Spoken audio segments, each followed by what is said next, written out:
everyone, welcome to the Waffle Wednesday Club.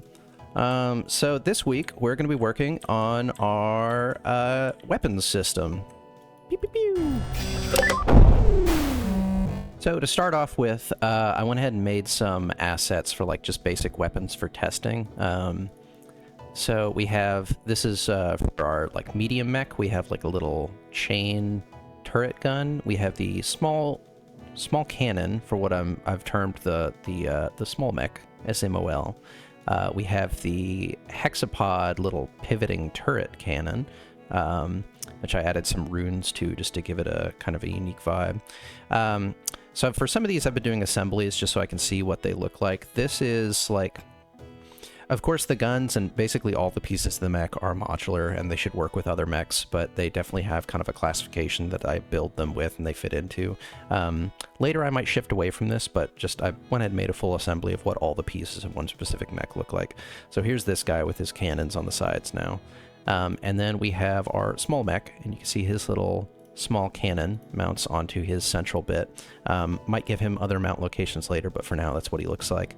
But yeah, art assets. Went ahead and integrated these into the game. So if we swap back over to Unity here, we can take a look and you can see that our small mech is here. And I went ahead and set up their mount points. So I have a cannon, and we can see if I pop this in here and exit back out, we have it mounting correctly.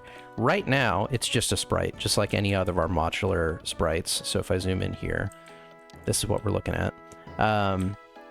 So he has a little cannon on the front. I like how it has little kind of side bits sticking out. So in the current setup, weapons are treated a lot like legs.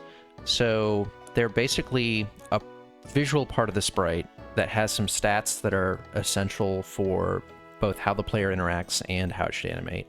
So when the equipment tree closes, we basically get the root node, and we recursively go down through it and build the robot.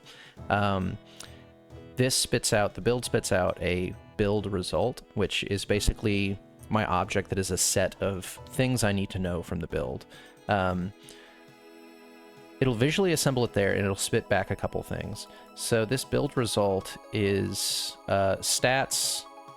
We get a list of renderers. We don't really need that for a lot, but the main thing is previously we spat out legs, and then we have we set up a animation component depending on those legs. And then we also now spit out a list of weapons.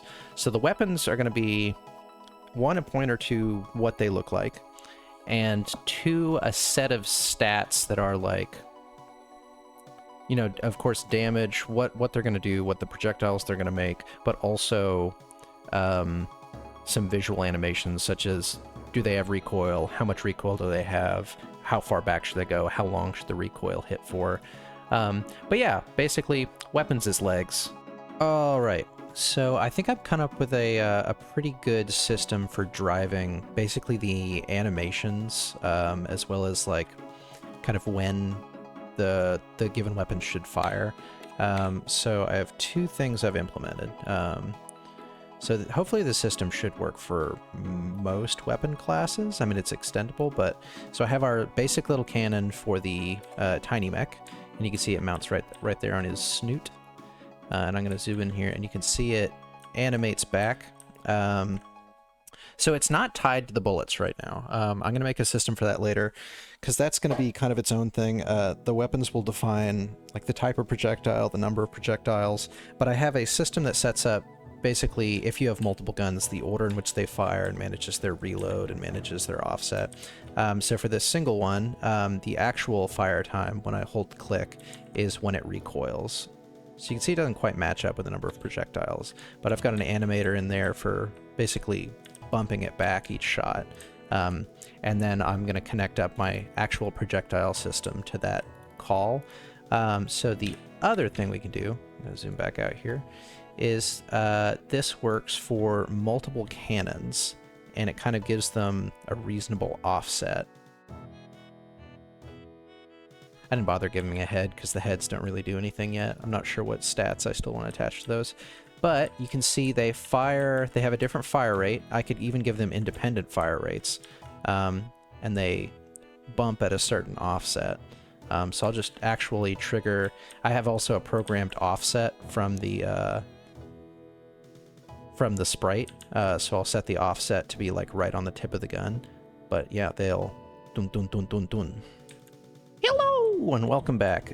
So it is Tuesday morning right now. I was editing Monday evening for the video and realized that my final clip did not pick up audio, so here we are.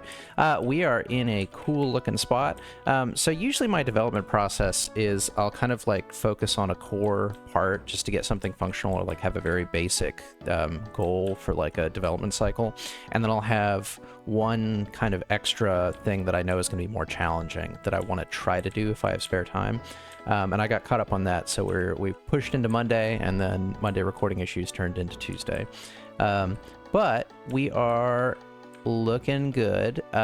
So first, I believe I didn't have, in the last video with audio, I didn't have projectiles working correctly. So I have a full system, and we'll go into the technicals afterward, but I want to show off the visuals first. So you can see we have it actually triggering with the gun to send out a projectile, and I have some little explosion animations.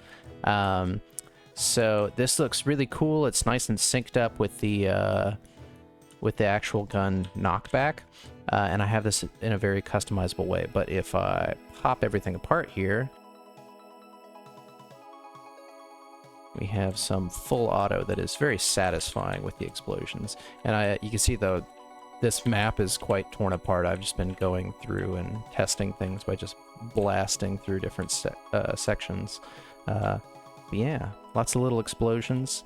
And the final thing, my like extra goal for the week, was the hexapod, because the hexapod is just generally has the more challenging things on it. For this one, I gave it a like top turret, and I thought like, oh, it's real purpley and cryptic on the like sigils for it, so I wanted it to have kind of just not a normal projectile like a cannon.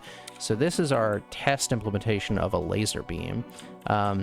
And it looks a little less than I'd like right now, but it's really easy. It's just using a line renderer, but it's really easy for us to later add like some cool textures and lighting and particles.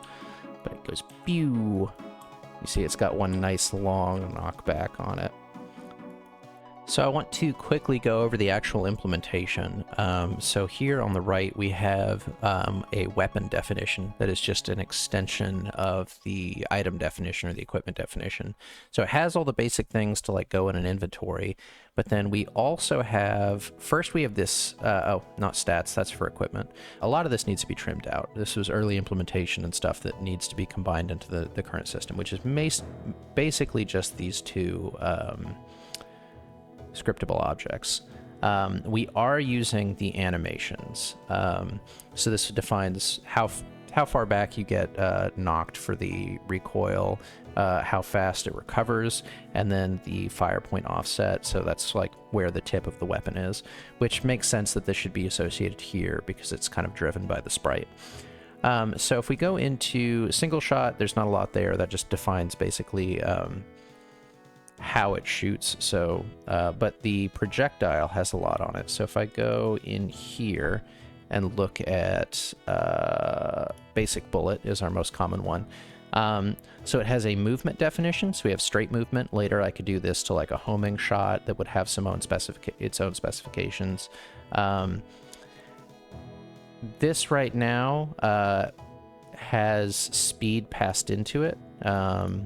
And we also have lifetime. Really, these maybe should be owned by this, but I'm sorting out kind of who owns what. We have the actual damage it deals, the collision mask of what it interacts with, as well as the radius that it interacts with. So I don't actually have a collider on these, and that's kind of an efficiency thing. I just do a circle cast every movement frame. Which I like. Later I'm going to do object pooling for efficiency if it's really necessary. And then we have a sprite. The more interesting thing is we have a list of all the impact effects. So destroy impact is on impact, I destroy this projectile. Impact explosion spawns an explosion prefab, which is just a quick animation. and then impact damage is deal damage to the impacted object.